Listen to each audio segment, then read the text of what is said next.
Assalamualaikum warahmatullahi wabarakatuh. Saya Vina Lutfiana Hasna, NPM 53, bersama rekan saya Email Ramelia Hudaya, NPM 42, akan memaparkan materi anatomi fisiologi manusia tentang darah. Baik, untuk materi pertama, mari kita bahas mengenai sistem sirkulasi. Nah, apa itu sistem sirkulasi? Sistem sirkulasi adalah penghubung antara lingkungan eksternal dan lingkungan cairan internal tubuh. Nah, sistem ini membawa nutrien dan gas ke semua sel, jaringan, organ, dan sistem organ, serta membawa produk akhir metabolik keluar darinya. Untuk komponennya, sistem sirkulasi ini terdiri dari sistem kardiovaskular, sistem limfatik, dan juga organ pembentuk. Nah, untuk sistem kardiovaskular ini, dia terdiri dari jantung sebagai pompa muskular untuk menggerakkan darah, lalu ada pembuluh darah yang terdiri dari arteri, kapiler, dan juga venal, yang merupakan serangkaian tuba tempat darah mengalir. Dan juga ada darah yang merupakan cairan yang mengalir dalam pembuluh. Nah, lalu ada sistem limfatik yang terdiri dari pembuluh limfe dan juga nodus limfe yang terletak di dalam pembuluh limfe besar. Nah, yang selanjutnya ada organ pembentuk dan penyimpan darah, seperti contohnya ada limfe, ada hati, sumsum tulang, kelenjar timus, dan juga jaringan limfe yang berhubungan juga dengan sirkulasi. Nah, untuk fungsinya, sistem sirkulasi ini dia memiliki fungsi transport. Jadi, makanan, gas, hormon, mineral, enzim, dan zat-zat vital lainnya ini dibawa oleh darah ke seluruh sel tubuh. Untuk fungsi yang kedua ada mempertahankan suhu tubuh. Jadi pembuluh darah ini dia berkontriksi untuk mempertahankan panas tubuh dan juga berdilatasi untuk melepaskan panas pada permukaan kulit. Untuk fungsi yang selanjutnya adalah perlindungan. Jadi sistem darah dan sistem limfatik ini dia melindungi tubuh terhadap cedera dan invasi benda asing melalui sistem imun. Dan mekanisme pembekuan darah itu dia dimaksudkan untuk mencegah kehilangan darah. Untuk fungsi yang selanjutnya ada pendaparan atau buffering. Jadi protein darah ini dia memberikan sistem buffer asam basa untuk mempertahankan pH optimum darah. Nah, untuk yang selanjutnya ada karakteristik dari darah. Nah, darah ini dia lebih berat dibandingkan dengan air dan juga lebih kental. Darah ini memiliki rasa dan bau yang khas, serta pH antara 7,35 sampai 7,45. Warna darah ini dia bervariasi dari merah terang sampai merah tua kebiruan, bergantung pada kadar oksigen yang dibawa oleh sel darah merah. Untuk volume darah total itu sekitar 5 liter. Nah, volume ini bervariasi sesuai dengan ukuran tubuh dan juga berbanding terbalik dengan jumlah jaringan adiposa yang ada di dalam tubuh. Selain itu, volume ini juga bervariasi tergantung perubahan cairan darah dan juga konsentrasi elektrolitnya. Nah, dapat dilihat di gambar di bagian kanan, itu terdapat komponen dari darah. Nah, komponen dari darah ini ada plasma darah yang merupakan cairan bening kekuningan yang unsur pokoknya itu sama dengan sitoplasma. Nah, plasma ini terdiri dari 92% air dan juga mengandung campuran kompleks zat organik dan anorganik. Untuk yang selanjutnya ada hematopoiesis. Nah, apa itu hematopoiesis? Hematopoiesis ini merupakan proses produksi dan perkembangan sel darah mulai dari stem cell atau sel induk hemopoiesis sampai beredar di aliran darah tepi. Nah, hematopoiesis ini berasal dari kata hemo yang artinya darah dan juga poiesis yang artinya pembentukan. Nah, berikut ini merupakan area pembentukan dari hematopoiesis. Jadi selama perkembangan embrio, hematopoiesis ini pertama kali berlangsung di dalam kantung kuning telur dan berlanjut di hati, di limfa, nodus limfe, dan seluruh sumsum tulang janin yang sedang berkembang. Kemudian setelah lahir dan selama masa kanak-kanak, sel-sel darah ini terbentuk dalam sumsum semua tulang. Dan pada orang dewasa, sel darah ini hanya terbentuk pada sumsum tulang merah yang ditemukan di dalam tulang membranosa. Dan sel-sel darah yang sudah matang ini dia masuk ke sirkulasi utama dari sumsum tulang melalui vena rangka. Nah, yang selanjutnya ada diferensiasi sel darah. Jadi, semua sel darah itu diturunkan dari hemositoblas atau sel batang primitif pada sumsum tulang yang dibagi dan dibedakan menjadi beberapa jenis sel. Di antaranya ada megakarioblast, ada proeritoblas, myeloblas, monoblas, dan juga limfoblas. Nah, untuk megakarioblast ini dia membentuk megakariosit yang merupakan asal dari trombosit. Sedangkan proeritoblas ini dia mengalir melalui sejumlah tahapan. Di antaranya ada eritoblas basofilik, eritoblas kromatofilik, normoblas, dan retikulosit yang setelah matang itu dia menjadi eritrosit. Nah, selama masa perkembangannya, eritrosit ini dia mensintesis hemoglobin, yaitu suatu pigmen pembawa oksigen dan melepas organelnya, sehingga nukleus itu mengecil dan akhirnya keluar dari sel. Nah, setelah nukleus ini hilang, eritrosit ini tetap berada pada sumsum tulang selama beberapa hari sampai matang dan kemudian dilepas ke dalam sirkulasi. Nah, yang selanjutnya ada myeloblas. Myeloblas ini merupakan asal dari promelosit yang mengalami penyimpangan dalam perkembangannya dan menjadi 3 jenis sel darah yang disebut granulosit yang terdiri dari neutrofil, eosinofil, dan juga basofil. Dan ada juga monoblas yang merupakan asal dari monosit. Selain itu ada limfoblas yang merupakan asal dari limfosit. Nah, yang selanjutnya ada eritrosit atau sel darah merah. Pertama-tama mari kita bahas mengenai karakteristik dari eritrosit atau sel darah merah. Jadi eritrosit ini bentuknya merupakan diskus bikonkav. Jadi bentuknya ini bulat dengan lekukan pada sentralnya yang berdiameter 7,65 mikrometer. Dan eritrosit ini dia terbungkus dalam membran sel dengan permeabilitas yang tinggi. Membran ini elastis dan juga fleksibel sehingga memungkinkan eritrosit ini menembus kapiler atau pembuluh darah terkecil. Nah, setiap eritrosit ini dia mengandung sekitar 300 juta molekul hemoglobin atau sejenis pigmen pernafasan yang mengikat oksigen. Untuk yang selanjutnya ada struktur kimia dari hemoglobin. Nah, jadi hemoglobin ini adalah molekul yang tersusun dari suatu protein atau globin. Nah, globin ini terdiri dari 4 rantai polipeptida yang melekat pada 4 gugus hem yang mengandung zat besi. Nah, hem ini dia berperan dalam pewarnaan darah. Dan pada hemoglobin orang dewasa atau HGA, rantai polipeptidanya ini terdiri dari 2 rantai alfa dan juga 2 rantai beta yang identik, yang masing-masing itu membawa gugus hemnya. Nah, sedangkan pada hemoglobin janin atau HGF itu terdiri dari 2 rantai alfa dan juga 2 rantai gamma. Nah, hemoglobin pada janin ini memiliki afinitas yang sangat besar terhadap oksigen dibandingkan dengan hemoglobin pada orang dewasa. Nah, yang selanjutnya ada jumlah sel darah merah.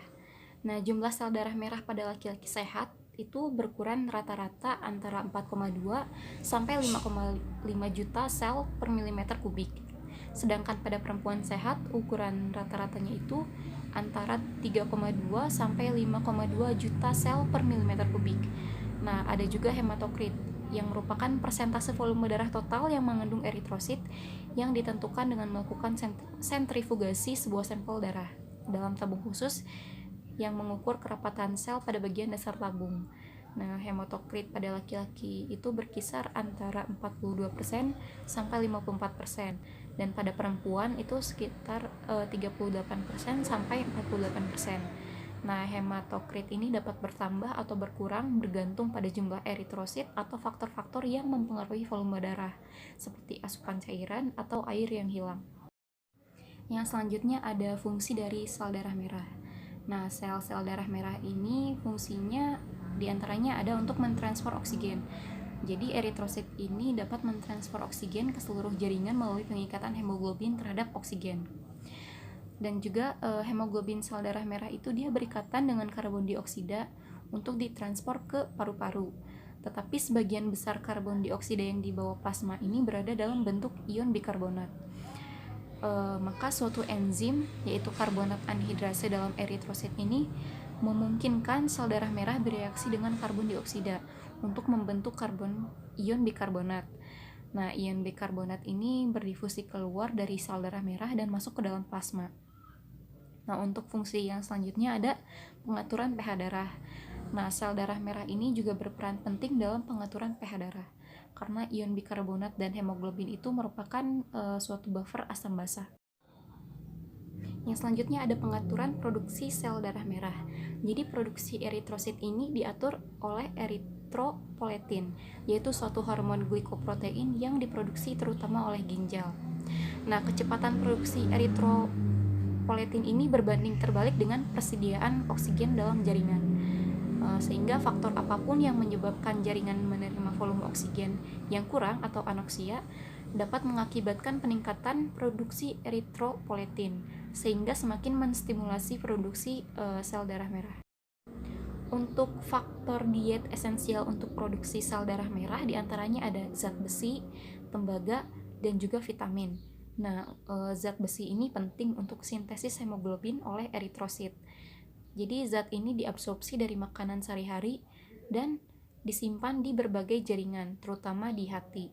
Untuk tembaga ini merupakan bagian esensial dari protein yang diperlukan untuk mengubah besi feri atau Fe3+ menjadi besi fero atau Fe2+. Untuk vitamin itu contohnya seperti asam folat, vitamin C, dan juga vitamin B12 yang berperan penting dalam pertumbuhan normal dan pematangan sel darah merah. Vitamin B12 ini tidak dapat disintesis dalam tubuh, jadi harus didapat dari makanan agar vitamin B12 ini dapat diabsorpsi dari saluran pencernaan. Jadi lapisan lambungnya itu harus memproduksi faktor intrinsik. Namun jika faktor intrinsik ini tidak ada, maka vitamin B12 ini tidak dapat diabsorpsi. Maka sel darah merah tidak matang dengan sempurna dan mengakibatkan anemia pernicious atau defisiensi sel darah merah. Maka injeksi vitamin B12 ini digunakan untuk pengobatan dari anemia pernicious tersebut. Yang selanjutnya ada umur dan destruksi eritrosit. Jadi sel darah merah itu biasanya bersirkulasi selama 120 hari sebelum menjadi rapuh dan mudah pecah. Nah, walaupun sel darah merah matang ini tidak memiliki nuklei, mitokondria, ataupun retikulum endoplasma, enzim sitoplasmanya ini mampu memproduksi ATP untuk waktu yang terbatas. Fragmen sel darah merah yang rusak atau terdegradasi ini akan mengalami fagositosis oleh makrofag dalam limfa, hati, sumsum tulang, dan jaringan tubuh lain. Untuk globin, bagian protein HGA-nya ini terdegradasi menjadi asam amino yang kemudian akan diperbaharui untuk sintesis protein seluler. Untuk hem atau bagian yang mengandung zat besi ini diubah menjadi biliverdin atau pigmen hijau dan kemudian menjadi bilirubin atau pigmen kuning yang dilepas ke dalam plasma. Nah, bilirubin ini diserap hati dan disekresi dalam empedu. Kemudian sebagian besar zat besi yang dilepas oleh hem ini akan diambil untuk diperbaharui dalam proses sintesis HGA selanjutnya. Nah, untuk pertimbangan klinisnya yang pertama ada anemia. Anemia ini adalah defisiensi sel darah merah atau kekurangan hemoglobin. Nah, hal ini mengakibatkan penurunan jumlah sel darah merah atau jumlah sel darah merah tetap normal, tetapi jumlah hemoglobinnya itu subnormal.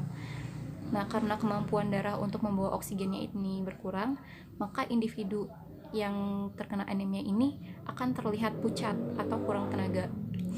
Nah, anemia ini terdiri dari beberapa jenis. Ada anemia hemoragi, anemia defisiensi zat besi, anemia aplastik, anemia pernicious, dan juga ada anemia sel sabit. Untuk pertimbangan klinis yang selanjutnya ada polisitemia. Nah, polisitemia ini adalah peningkatan jumlah sel darah merah dalam sirkulasi yang mengakibatkan peningkatan viskositas dan volume darah. Nah, aliran darah yang mengalir melalui pembuluh darah ini terhalang, sehingga aliran kapilirnya ini dapat tertutup. Lalu selanjutnya ada leukosit atau sel darah putih. Karakteristiknya yang pertama adalah diapedesis. Diapedesis adalah kemampuan untuk menembus pori-pori membran kapiler dan masuk ke dalam jaringan. Yang kedua adalah gerakan amoeboid. Leukosit ini dapat bergerak sendiri dengan gerakan amoeboid atau gerakan menyerupai amuba. Panjang gerakannya itu sekitar 3 kali panjang tubuhnya dalam 1 menit. Yang ketiga adalah kemampuan kemotaksis. Pelepasan zat kimia oleh jaringan yang rusak itu akan sampai kepada leukosit dan menyebabkan leukosit untuk mendekati jaringan yang rusak itu, dan itu disebut sebagai kemotaksis positif. Ketika sudah beres, leukosit akan menjauh dari jaringan yang rusak. Nah, itu disebut kemotaksis negatif. Rentang kehidupannya, leukosit setelah diproduksi di sumsum tulang, dia akan bertahan kurang lebih selama 1 hari dalam sirkulasi sebelum masuk ke dalam jaringan. Setelah itu dia akan bertahan selama beberapa hari, beberapa minggu, atau bahkan beberapa bulan tergantung dari jenis leukositnya itu sendiri. Lalu ada fungsi leukosit. Fungsinya yaitu melindungi tubuh dari invasi benda asing termasuk bakteri dan virus. Sebagian besar leukosit ini berada di jaringan dan bukan berada di dalam pembuluh darah seperti sel darah merah. Jumlahnya yaitu leukosit normal sekitar 7.000 hingga 9.000 per milimeter kubik dan akan bertambah ketika kita mengalami infeksi atau luka pada jaringan. Selanjutnya ada klasifikasi leukosit. Leukosit ini memiliki 5 jenis, dibedakan berdasarkan ukuran, bentuk nukleus, dan ada tidaknya granula sitoplasma. Sel yang memiliki granula sitoplasma disebut granulosit, dan sel yang tidak memiliki granula sitoplasma disebut agranulosit. Granulosit sendiri dibedakan lagi menjadi 3, ada neutrofil, eosinofil, dan basofil. Sedangkan agranulosit dibedakan menjadi 2, yaitu limfosit dan monosit. Yang pertama akan saya jelaskan terlebih dahulu adalah neutrofil. Neutrofil ini jumlahnya sekitar 60% dari jumlah sel darah putih di dalam sirkulasi darah. Strukturnya memiliki granula kecil berwarna merah muda di dalam sitoplasmanya. Nukleusnya memiliki 3-5 lobus dan terhubung dengan benang-benang kromatin tipis. Diameternya sekitar 9 mikrometer hingga 12 mikrometer. Fungsinya yaitu neutrofil sangat fagositik dan sangat aktif. Ketika dia mencapai jaringan yang terinfeksi, dia langsung menyerang dan menghancurkan bakteri, virus, bahkan agen penyebab cedera lainnya. Selanjutnya ada eosinofil. Eosinofil ini jumlahnya mencapai 1 hingga 3% di dalam sel darah putih. Strukturnya memiliki granula sitoplasma yang besar dan kasar dengan pewarnaan oranye kemerahan. Eosinofil memiliki nukleus dengan 2 lobus dan diameternya sekitar 12 hingga 15 mikrometer. Eosinofil ini termasuk ke dalam fagositik lemah, yaitu dia akan meningkat jumlahnya ketika kita sedang alergi dan mendapatkan penyakit yang berasal dari parasit. Dan dia akan menurun jumlahnya ketika kita sedang stres berkepanjangan. Fungsi dari eosinofil adalah sebagai detoksikasi histamin yang diproduksi oleh sel mas dan jaringan yang cedera saat inflamasi berlangsung. Eosinofil mengandung peroksidase dan fosfatase, yaitu enzim yang mampu menguraikan protein. Enzim ini mungkin terlibat dalam detoksikasi bakteri dan pemindahan kompleks antigen antibodi, tetapi fungsi pastinya belum diketahui. Lalu selanjutnya ada basofil.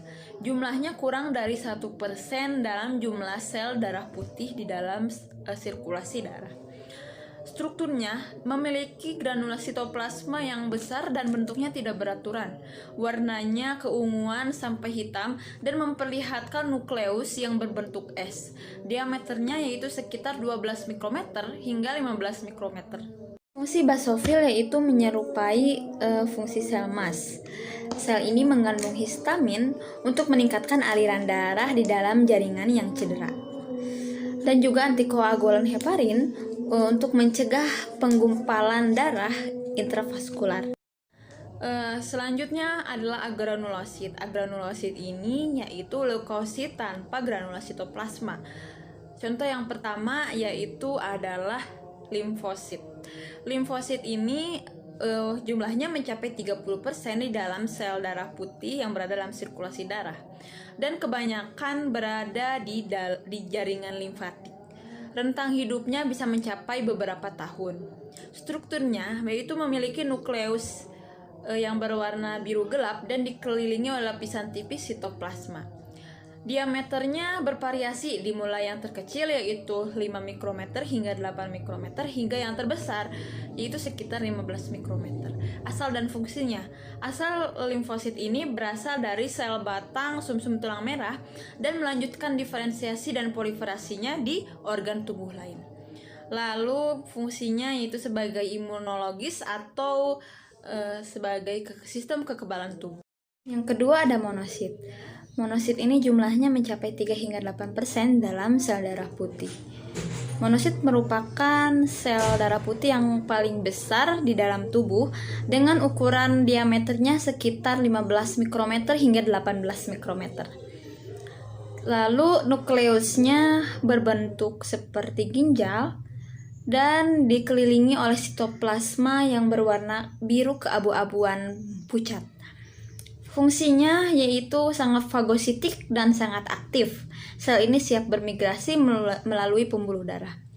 Jika monosit telah meninggalkan aliran darah, maka sel ini menjadi histiosit jaringan atau makrofag tetap. Selanjutnya ada penggolongan darah. Seperti yang kita ketahui, eritrosit ini merupakan sel darah merah. Pada permukaan eritrosit, terdapat antigen yang terdiri dari glikoprotein dan glikolipid, yang mana molekul protein ini ditentukan secara genetis sebelum kita lahir. Nah, antigen ini memiliki dua tipe, ada tipe A dan tipe B. Antigen ini akan berikatan dengan antibodi pasangannya yang dapat terlihat pada saat bulan kedua hingga 8 setelah kita lahir. Ketika antigen dan antibodi bereaksi, maka akan terjadi aglutinasi atau penggumpalan darah. Maka antigen disebut dengan aglutinogen dan antibodi disebut dengan aglutinin. Seseorang bisa saja mewarisi tipe A maupun tipe B atau bahkan keduanya sekaligus. Bagaimana sih cara menentukan klasifikasi golongan darah ABO? Nah, golongan darah ABO ini ditentukan berdasarkan ada tidaknya antigen atau aglutinogen tipe A dan tipe B di dalam permukaan eritrosit dan ada tidaknya antibodi atau aglutinin anti A dan anti B di dalam plasma darah. Nah, ketika seseorang memiliki antigen tipe A dan antibodi anti B, maka dia akan mewarisi golongan darah A. Golongan darah B itu mengandung antigen tipe B dan antibodi anti A. Golongan darah AB itu mengandung antigen tipe A dan tipe B, tetapi tidak memiliki antibodi anti A dan anti B. Nah, sedangkan golongan darah O itu tidak memiliki antigen atau aglutinogen tipe A maupun tipe B, tapi memiliki antibodi anti A dan anti B sekaligus. Nah, penggolongan darah ini berkaitan erat dengan transfusi darah. Mengapa berkaitan erat? Karena ketika kita mendonorkan darah kita itu harus sama dengan penerima. Nih, bagaimana kalau misalnya darah kita nggak sama dengan darah penerima? Contohnya, si penerima golongan darahnya A, si pendonor golongan darahnya B. Seperti yang kita ketahui, golongan darah A itu memiliki antigen tipe A di eritrositnya dan memiliki antibodi anti B di plasma darahnya. Sedangkan golongan darah B memiliki antigen tipe B di eritrositnya dan memiliki antibodi anti A di plasma darahnya. Ketika itu terjadi, maka antibodi anti B akan berikatan dengan antigen B, sedangkan antibodi anti A akan berikatan dengan antigen tipe A. Dan jika itu terjadi, akan mengakibatkan crosslink, yang mana crosslink ini akan menyebabkan aglutinasi atau penggumpalan. Setelah aglutinasi itu terjadi, akan terjadi hemolisis, yang berarti hemo yang berarti darah, dan lisis yang berarti pecah. Selanjutnya ada sistem RH atau rhesus. Sistem RH ini merupakan antigen lain yang diwariskan ke dalam tubuh manusia.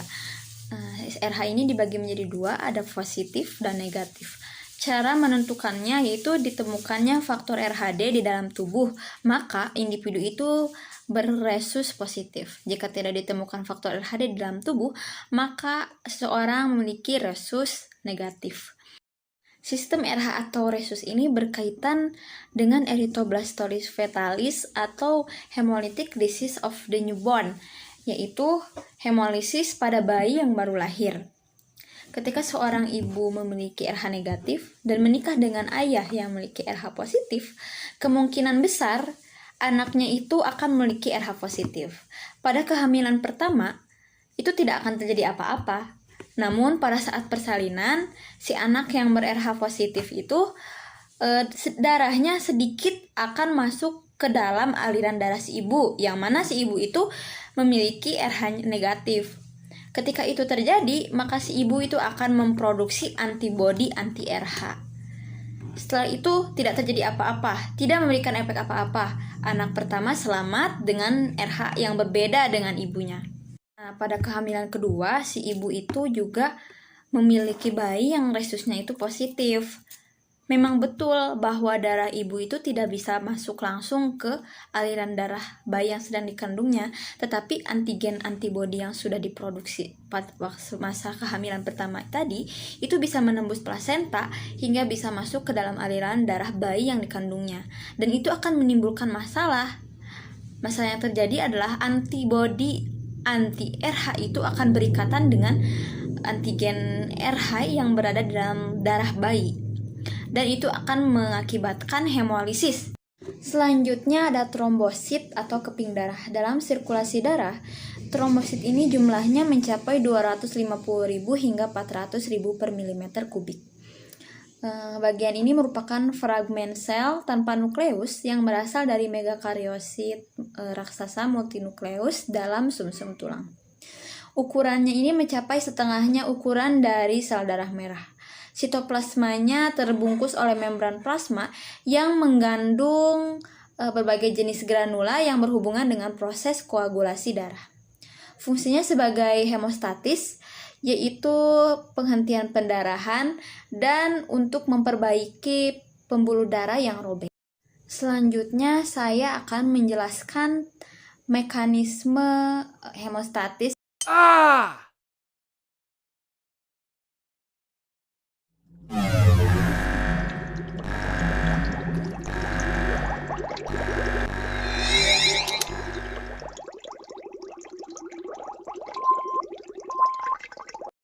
Jika pembuluh darah terpotong, trombosit pada sisi yang rusak akan melepas serotonin dan tromboksan A2 atau prostaglandin yang menyebabkan otot polos pada dinding pembuluh darah berkonstriksi.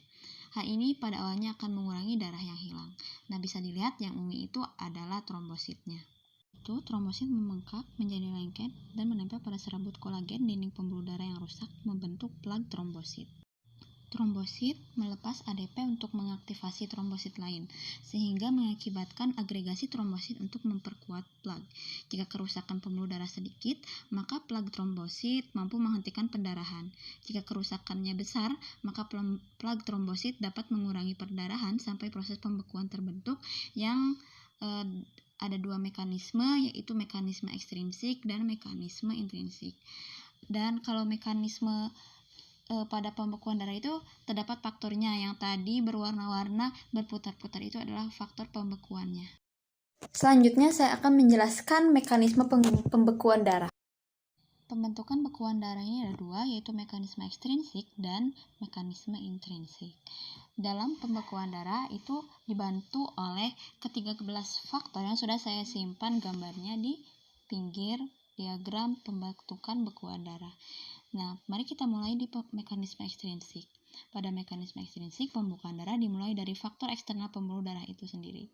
Jadi, tromboplastin atau membran lipoprotein yang dilepas oleh sel-sel jaringan yang rusak akan mengaktifasi protombin protein plasma dengan bantuan ion kalsium untuk membentuk trombin. Trombin mengubah fibrinogen yang dapat larut menjadi fibrin yang tidak dapat larut. Benang-benang fibrin membentuk bekuan atau jaring-jaringan fibrin yang menangkap sel darah merah dan trombosit serta menutup aliran darah yang melalui pembuluh darah yang rusak. Selanjutnya ada mekanisme intrinsik. Mekanisme ini melibatkan 13 faktor pembekuan yang hanya ditemukan dalam plasma darah. Setiap faktor protein yang ditunjukkan dengan angka Romawi ya kalau di tabel berada dalam kondisi yang tidak aktif. Jika salah satu diaktifasi, maka aktivitas enzimatik akan mengaktifasi faktor selanjutnya dalam rangkaian. Dengan demikian akan terjadi suatu rangkaian reaksi atau cascade of reaction untuk membentuk bekuan darah.